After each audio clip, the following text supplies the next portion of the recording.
Hey guys, are you taking an AP exam at home? Or maybe you're taking the ACT on a computer, or the GRE, or the GMAT, or some other test on a computerized system? If so, in this video, I'm gonna give you guys tips to totally crush your standardized tests when they are on a computer. If you're wondering who I am, my name is Brooke. I've been coaching the SAT and the ACT for over a decade and a half, in addition to teaching school subjects, AP tests, all of that kind of stuff. I've put all of the secrets for my ACT and SAT prep into 2 online courses you can check out at SupertutorTV.com. I've also got 2 books on the ACT math section, as well as lots of tips here on our YouTube channel, so be sure to subscribe. You can also subscribe to our mailing list, SupertutorTV.com/subscribe. You can find us on social, TikTok, that's new, Facebook, Instagram, and Twitter. Follow us and you can get more awesome prep tips. Cool. Let's talk computer tests. So when you take a test on a computer, there are certain things that happen that make it more challenging to take the exam. And I'm going to go over in this video some things you can do to protect yourself against the pitfalls of computerized testing. So the first step that I recommend that you guys do is that whatever standardized test you're taking, if you're taking AP tests on a computer, if you're taking, the ACT on a computer, whatever it is, log in to the test practice or whatever online module they have, or if they have practice questions, whatever you can get your hands on, and play around with the thing, because it's not a good time to learn new software when you're taking a standardized timed test. There's several questions that I want you to ask yourself or of the software to see if you can do certain things. And every software is going to be a little bit different. So you want to figure out what is allowed on your particular test. 1, can you highlight? 2, when you highlight, does the highlighting completely disappear when you go to the next question? On the last version of the computerized ACT, that is exactly what happened. Now, people have been complaining, so it might change in time. So always be sure to do this right before your test so you have the most accurate picture of what the software looks like at any given time. Can you eliminate or X out answer choices? Some software for online standardized tests will let you X out like A and B if you know that those are wrong, or like shade them out so that you can just focus on C and D. Can you go forwards and backwards? Some online standardized tests will not let you go backwards. They will only allow you to go forwards. After you've completed a question and turned it in, it's done. Other tests will allow you to go out of order. And if a test does allow you to go out of order, what are the tools to be skipping around between questions? Do you have to flip through each question and go backwards? So you have to look at each question in between. So if you wanted to go back to question 3 and you're on 17, you'd have to flip through all of them. Or are there tabs along the bottom? Or is there a shortcut tool at the upper left? How do all these tools work? How do you navigate between questions? These are things that you want to be familiar with and know how to do before you get into a time test situation. Another question to figure out with essays is, can you cut and paste? Can you write out of order? One of the tips that I often have when writing essays, especially in a timed environment, is I write them from the inside out. That means I like to write body paragraphs before I write my introduction and my conclusion, or at least a couple of body paragraphs. If I'm doing that, I have to be able to type out of order. Not all online tests are going to let you type out of order. So if you have strategies like that, you have to make sure that they work with your softwares. The other thing you can ask is, are there any onboard tools that could help you? Is there a spell check? Is there an onboard dictionary? Is there an onboard calculator? Most of the time, you're not going to have many of these tools. Maybe you'll have an on-screen calculator for some exams. But if these exist, it's good to know that they exist and where they are and how to access them. Tip number 2 is you should take a full practice test using the online or computerized module. If they don't offer complete practice tests, you can take a partial practice test if there's one of those available, or practice questions, or whatever you can get your hands on. You want to practice with the system that you're going to be testing with, if at all possible. I also recommend that you guys practice as much as possible from a screen, because reading from a screen is a different experience than reading from paper. Doing math problems off a screen and then having to write them down on a separate sheet of paper is also a different experience. So make sure that you practice that experience as much as possible. All right, tip number 3, have something handy to write with. One of the biggest mistakes that I see students make when they convert to a computerized testing environment is that you guys stop doing work, right? Or you stop taking notes, or you stop working out the math.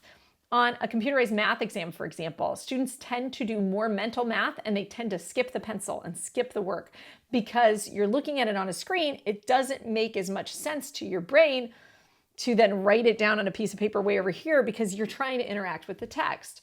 But inevitably, the more mental math that you do, the more open you are to careless errors and little mistakes that you totally wouldn't have to make if you just wrote things down. So remember, your pencil is your friend. If you're taking an at-home test, you usually can kind of use whatever you want. You can use like a piece of paper and a pencil. But of course, check with the rules of your particular exam. If you're taking an ACT test at a testing center, they typically furnish you with a whiteboard and a marker to do all of your work. But my advice to you is use that writing utensil as much as possible. I even like to write things down if I'm doing reading comprehension. For example, I may make a passage map. I will create like a map like this, and then I will like draw little boxes to represent each paragraph. And then I might make like 2 or 3 word kind of comments, or I might draw silly little pictures. That's just so I can kind of get a handle and summarize things. And writing it down a little bit or interacting with some sort of surface, even if it's not the actual text on a paper piece of page, it helps me to download and focus. And that's what I really want to make sure that you guys are doing when you're reading from a screen. Another tip, if you can plan essays on a piece of paper instead of on a screen, I also recommend doing that. Even if they have a box where you can plan stuff, I recommend doing it on paper some if you can. Cool. Okay, next tip, number 4, know the pitfalls of online tests. Studies have been done that compare student performance on reading comprehension, for example, on computers versus on paper. And oftentimes those studies find that students perform worse on computers. Now, there's lots of different explanations for why this is and how big the effect is. Sometimes the effect is found to be negligible, and sometimes the effect can be 10% or 20%. It just depends on when that study was done and what the methodology was and all that kind of good stuff. There was recently a metadata analysis in 2019 that came out by a University of North Dakota assistant education professor, Virginia Clinton, that basically amassed the data from multiple studies and said, what are the trends that we're finding from all these studies of how students do on computerized assessments versus on paper? And she found that students were often overconfident when they worked from a computer, that when they read something on a computer, they thought they really understood it, when oftentimes they didn't. So one of the problems with computers is you guys are overconfident when you use computers. You guys think you're the digital generation and you're great at computers and you love computers. You think you write better essays. You think you type faster. You think you read faster, but you don't, okay? You do not get magical powers when you start using computers, so don't think that you do. Other studies have also found that sometimes people, when they're on a computer, they aren't focused as much. So one study, for example, found that when students took reading comprehension in a timed, pressured environment, they did pretty much the same on the computer as they did on paper.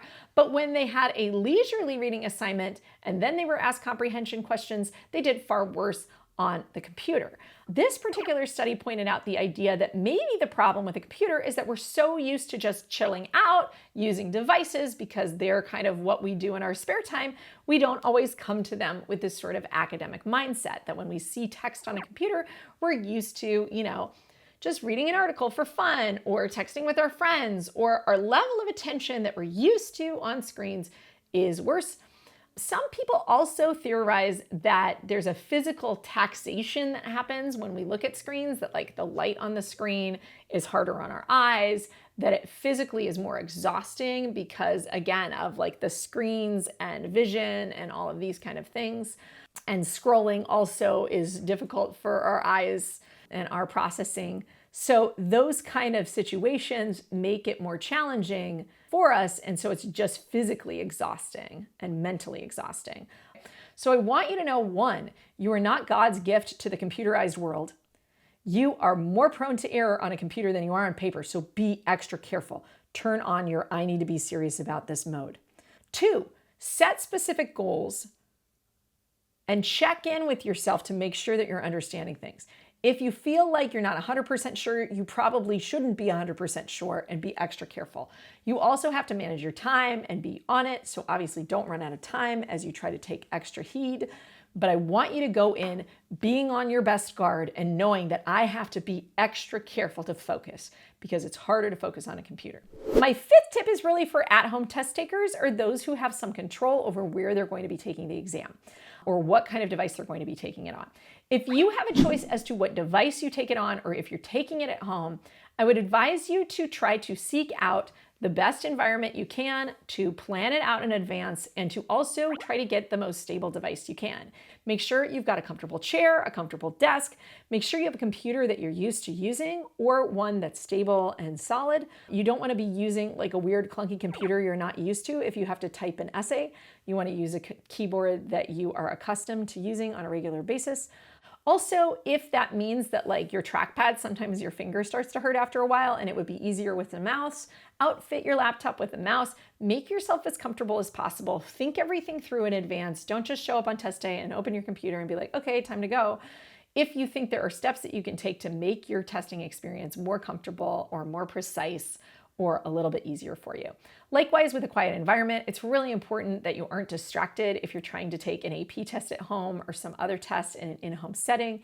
If that's the case, make sure you go and tell all your brothers and sisters and your parents, hey, I need quiet time.